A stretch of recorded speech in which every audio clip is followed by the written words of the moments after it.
નમસ્તે,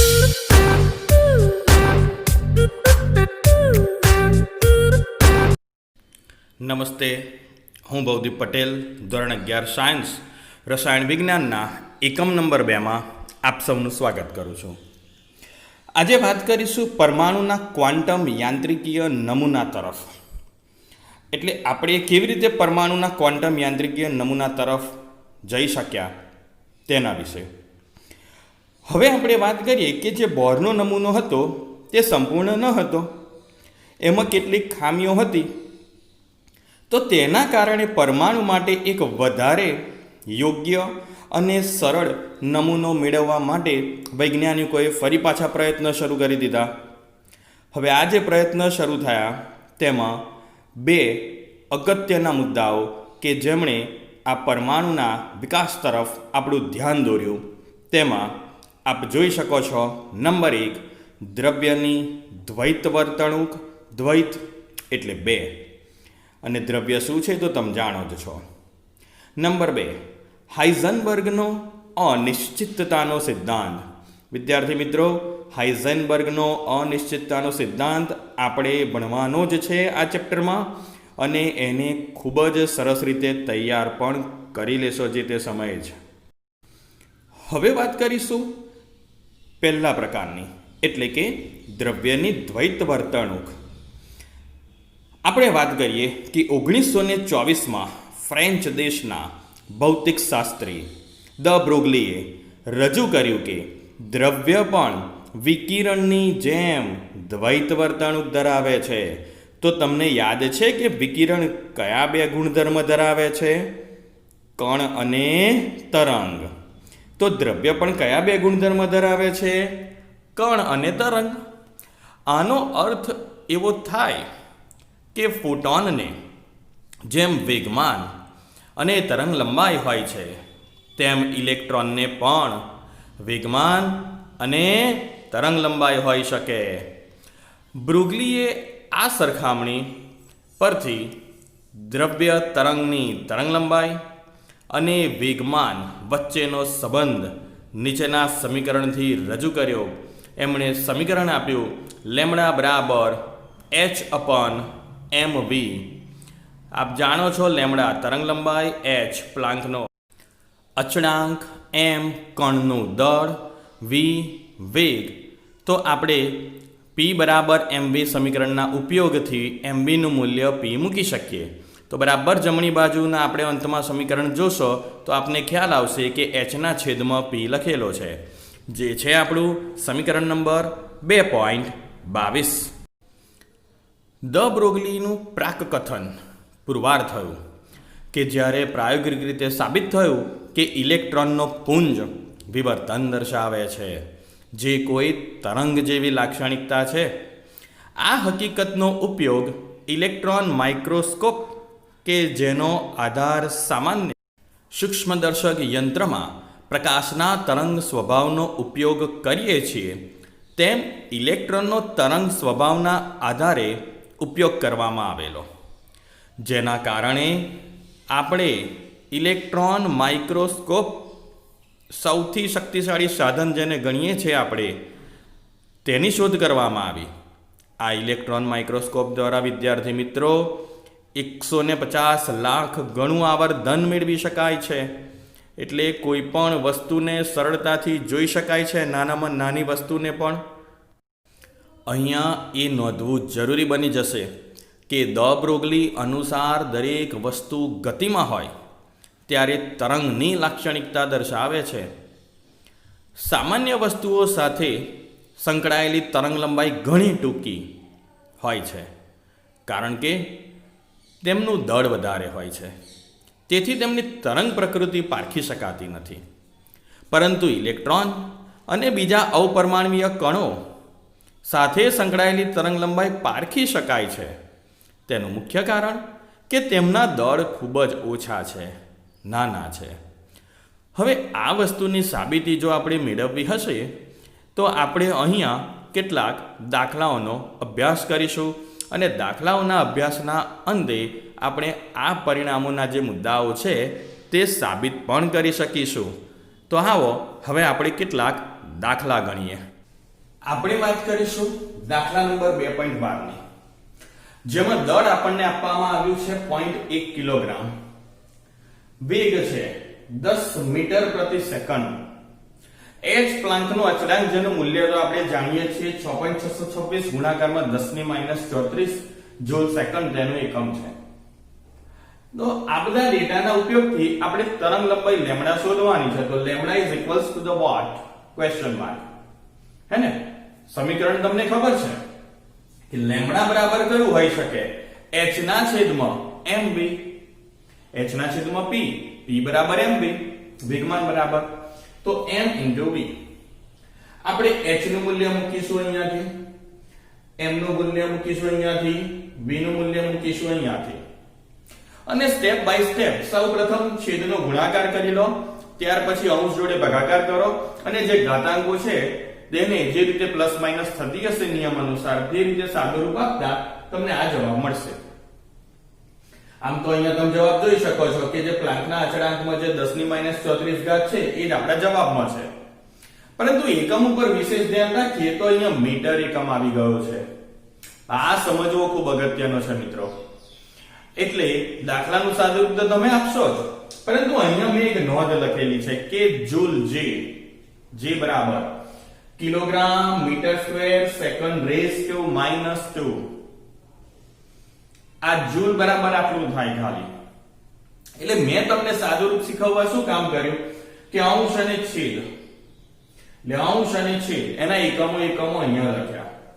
મૂલ્ય તો તમે કેમ સાદુરૂપ આપશો જ, પણ એક સમજ ઊભી કરવી છે કે h નો એકમ કયો છે? જૂલ સેકન્ડ, તો જૂલ સેકન્ડ, છેદમાં mv માસ કિલોગ્રામમાં, તો કિલોગ્રામમાં, v મીટર સેકન્ડ ઇન્વર્સ, તો મીટર સેકન્ડ ઇન્વર્સ. હવે જૂલ બરાબર આપણે આ મૂલ્ય મૂકીએ kilogram metre square second raise to -2. તમે તરત જ કહેશો સર કિલોગ્રામ અંશ છેદમાં કેન્સલ. સર મીટર નો સ્ક્વેર છે, નીચે મીટર એક જ વખત છે એટલે અંશમાં 1 મીટર બાકી રહેશે જે એકમમાં છે. આ સેકન્ડ ઇન્વર્સ છે, જેને હું અંશમાં લાવું તો સેકન્ડ પ્લસ બનશે, તો સેકન્ડ નો વર્ગ થશે +2, અને અહીંયા સેકન્ડ -2, જે સ્ક્વેર છે એ માઈનસમાં, તો એ બંને સેકન્ડ કેન્સલ થયા, +2 -2, એકમ રહી ગયો માત્ર મીટર. મિત્રો આ એકમ સમજવો પડશે તમારે, રાઈટ? વાત કરું છું દાખલા નંબર 2.13 ની, જેમાં તમે શબ્દથી પરિચિત છો ગતિજ ઉર્જા. ગતિજ ઉર્જાનું સૂત્ર કયું છે? Half of mv², 1/2 mv². અહીંયા આપણે કામ એવું કર્યું કે આપણે આ v શોધવો છે એટલે એને સૂત્રનો કરતા બનાવીએ. તો આ ગતિજ ઉર્જાને ઇંગ્લિશમાં કહેવાય કાઇનેટિક એનર્જી, ke. તો અહીંયા ke સમજો તો બે છેદમાં છે, સામે જશે અંશમાં તો ગુણાકારમાં જશે, તો 2 into કાઇનેટિક એનર્જી, બે ના ગુણાકારમાં ગતિજ ઉર્જા, એવું મેં લખી લીધું. અને આ જે m છે એ v ના ગુણકમાં છે તો સામે જશે એટલે છેદમાં. પણ આપણે v નો વર્ગ ક્યાં શોધવો છે? આપણે તો v શોધવો છે. તો ડાબી બાજુમાંથી જો વર્ગ દૂર કરવો હોય તો જમણી બાજુનું શું લેવું પડશે? વર્ગમૂળ. એટલે મેં વર્ગમૂળ લખી દીધું. હવે વર્ગમૂળની અંદર 2 તો છે જ આપણી પાસે. આ ગતિજ ઉર્જાનું મૂલ્ય આટલું આપવામાં આવેલું છે. m એટલે ઇલેક્ટ્રોનનું દળ, જે તમે જાણો જ છો ઓલરેડી, 9.1 10⁻31 કિલોગ્રામ. એને અહીંયા મૂકી દો. પહેલા બે જોડે ગતિજ ઉર્જાનો ગુણાકાર કરો, ત્યાર પછી m થી ભાગાકાર કરો, અંશ ઉડાડો, તમને જવાબ મળશે 812 મીટર સેકન્ડ ઇન્વર્સ. વેગનો જે એકમ છે તે જ ગતિનો. અહીંયા આપણને તરંગ લંબાઈ શોધવા પણ કહેલી છે. તો તરંગ લંબાઈનું સૂત્ર છે લેમ્ડા બરાબર h ના છેદમાં mv. આ સૂત્ર તમે અહીંયા પણ જોઈ રહ્યા છો. એટલે મારે કહેવાની જરૂર નહીં પડે કે h પ્લાન્કનો અચળાંક છે, જેનું મૂલ્ય તમે અહીંયાથી લઈ શકશો. તમે મોડે પણ કરી લેશો, પરીક્ષામાં ન પણ આપવામાં આવે. m એ ઇલેક્ટ્રોનનું દળ છે, વેગ તમે શોધીને લાવ્યા. તો એ અહીંયા મૂલ્ય મૂકતા સૌપ્રથમ છેદનો ગુણાકાર કરજો, ત્યાર પછી અંશ જોડે ભાગાકાર કરજો, તો એ જવાબ આટલો આવશે મીટર એકમમાં. અહીંયા આપણે એને શેમાં ફેરવવો છે? નેનોમીટર. નેનો નો ન અને 9 નો ન એટલે 10⁻9 ઘાત. તો 10 ની માઇનસ 9 ઘાત તો એમને કટ થઈ જાય છે, તો એક ઘાતાંક બાકી રહેશે ને 10 ની માઇનસ 1, એટલે એ જવાબ કયો હશે? 8967 ગુણાકારમાં 10 ની માઇનસ 1 નેનોમીટર. એટલે માઇનસ 1 લખ્યા એટલે છેદમાં ભાગાકાર 10 થી કર્યો એટલે જવાબ આવ્યો 896.7 નેનોમીટર. આ પરિવર્તન છે કે કેવી રીતે એકબીજામાં રૂપાંતરણ કરવું, ખાસ ધ્યાન આપશો એની પર. દાખલો 2.14. અહીંયા આપણને તરંગ લંબાઈ એંગસ્ટ્રોમ એકમમાં આપેલી છે, જેને આપણે મીટરમાં ફેરવીશું. આગળ કોઈ એવો દાખલો પણ આવશે કે જેમાં એંગસ્ટ્રોમ આપ્યું હશે, આપણે સેન્ટીમીટર ને મીટરમાં ફેરવવા પડે, તો યાદ રાખી લેજો અહીંયા કે 1 એંગસ્ટ્રોમ બરાબર આપણે કેટલા લખ્યા? 10 ની માઇનસ 10 ઘાત મીટર. આ v એટલે પ્રકાશની ગતિ 3 ગુણાકારમાં 10 ની 8 મીટર સેકન્ડ ઇન્વર્સ આપવામાં નથી આવ્યો, પણ હવે તમને ખ્યાલ આવવો જોઈએ c v આપણે મૂલ્ય અહીંયા લખ્યું છે. h તો પ્લાન્કનું અચળાંક છે જે તમે એકમ સહિત જાણો છો. તો સમીકરણ છે λ બરાબર h/mv. એ દાખલા નંબર 12, 13 અને 14 માં પણ છે. પરંતુ અહીંયા તો તરંગ લંબાઈ આપી છે, આ તો અચળાંક છે, આ પણ અચળાંક છે, તો m શોધવો રહ્યો, તો m અંશમાં જશે, તરંગ લંબાઈ છેદમાં આવશે. આ બધા મૂલ્યને મૂકી પહેલા છેદનો ગુણાકાર કરજો, પછી અંશ સાથે ભાગાકાર, ઘાતાંકોની બાદબાકી સરવાળા જે અનુક્રમે થશે અને તમને આ જવાબ મળશે. પણ દળ છે એટલે એનો એકમ શેની અંદર આવવો જોઈશે? કિલોગ્રામમાં.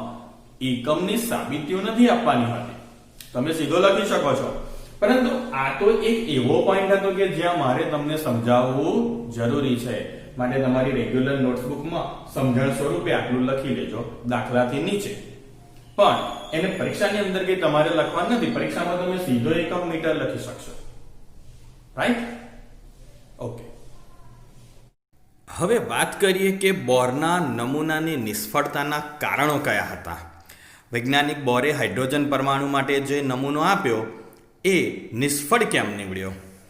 તો વાત કરીશું પહેલા પોઈન્ટની કે બોર નમૂનામાં અથવા તો બોર વૈજ્ઞાનિકે ઇલેક્ટ્રોન ભાર ધરાવતો કણ હતો અને કેન્દ્રની આસપાસ નિશ્ચિત કક્ષાઓમાં ફરતો સ્વીકાર્યો હતો. બોર નમૂનામાં તરંગ પ્રવૃત્તિને ગણતરીમાં નથી લીધેલી. બીજું કે કક્ષાઓને નિશ્ચિત પથ ગણવામાં આવી હતી, પરંતુ આવી રીતે કક્ષાઓને નિશ્ચિત તો ત્યારે જ કહી શકાય કે ઇલેક્ટ્રોનનું સ્થાન અને વેગ બંને ચોકસાઈપૂર્વક એક જ સમયે જાણી શકતા હોઈએ. સ્થાન અને વેગ બંને એક જ સમયે જાણી શકતા હોઈએ. પરંતુ હાઇઝેનબર્ગનો અનિશ્ચિતતાના સિદ્ધાંત પ્રમાણે સ્થાન અને વેગ બંને એક સમયે જાણવા એ તો શક્ય જ નથી. આમ હાઇડ્રોજન પરમાણુનો બોરનો નમૂનાનો દ્વૈત સ્વભાવ ધ્યાનમાં લેતો નથી પહેલાં તો, અને હાઇઝનબર્ગે જે સિદ્ધાંત આપ્યો તેનો તે વિરોધાભાસ દર્શાવે છે. બોર નમૂનામાં રહેલી આ સહજ નબળાઈને કારણે બોરના નમૂનાને બીજા પરમાણુઓ માટે લાગુ પાડવાનો કોઈ અર્થ નથી, કારણ કે બોરે એમ જણાવ્યું કે ઇલેક્ટ્રોનનું સ્થાન અને વેગ એક જ સમયે ચોકસાઈથી જાણી શકાય, જ્યારે હાઇઝનબર્ગ ના પાડી રહ્યા છે કે ના મિત્રો, સૂક્ષ્મ કણોના સ્થાન અને વેગ ચોકસાઈપૂર્વક એક જ સમયે તો જાણી શકાય નહીં.